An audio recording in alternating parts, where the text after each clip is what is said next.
All right, I am honing in here on some of my final details. I am just going to stop and check a couple things. So since we're dealing with forms, I really want to make sure that I have gotten the different three-dimensional qualities of my different forms. So with my books, which are actually cubes, I want to make sure that the side that is vertical is going to be a little bit darker, and that the side that is closest to the light, which would be the tops of the books, is a little bit lighter. So I could probably knock down the value on this side. It's not a ton, it's kind of a subtle thing, but this is a little bit darker. I also took my kneaded eraser and I lightened the top a little bit. And then this side is a little bit darker. I might even make it a tad darker. And I did lighten these corners to kind of force that perspective. With my apple, which is my sphere, I have my core shadow, I have my mid-tone, I've got my highlight, I've got my catch light. There are a few other bumps that add some complexity to this, but basically I have my sphere. I also have the cast shadow.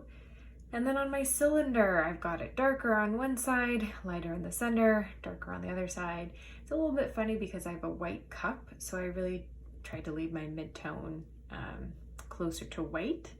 And then I've got the shadow of the lip here because of the way my light goes. So it's not the same way we did with a can where it just went dark to light to dark. It goes dark and to light to dark, and then there's that little shadow there. All right, I want to make sure that I have my cast shadows. And we're going to remember that shadows are darkest where they start. That's what Leonardo da Vinci taught us. And so we'll make sure that they go from dark and that they kind of fade out as they go out. Something I'll talk about right now is not to just have a white background. You could shade it lightly, you could add a pattern, whatever you do. We don't want this to be existing in a white vortex. So I'm actually going to shade the background here and then maybe add just a little bit of something here so it doesn't seem white and blank.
Okay, I might mess around with this a little bit because that's fun, but I'm just trying to clean up my edges here using my ruler straight edge. I added some energy in the background so it's not super empty, and oops, make a little mess. Yeah, I'm okay with this being white because that's so dark that it's not, you know, kind of stark and like we're looking into a void, looking into the vacuum. So I'm okay with this being white. You're welcome to add some shading here. Sometimes I've seen students take their pencil sharpener and make their own kind of carbon powder. There we go. And you can take a cotton ball or even your own finger, and if you're really soft, it makes a really smooth, puffy, kind of cloud-like effect. That can be nice if you just want to soften that white so it's not so stark. Maybe a little bit down here. Just make sure you're really gentle. Again, you can use a cotton ball if you don't like the feel of the carbon on your finger. Okay, take a minute to look at the rubric. Make sure that you have satisfied the requirements. I'll go over them again briefly, which are to have your 3 objects, 3 or more, that tell us something about you. One should be a cylinder or cylindrical, one should be a cube or cubic, one should be a sphere or spherical. Shade them so they have some sense of form, and make sure that your background has a little bit of value. All right, have fun.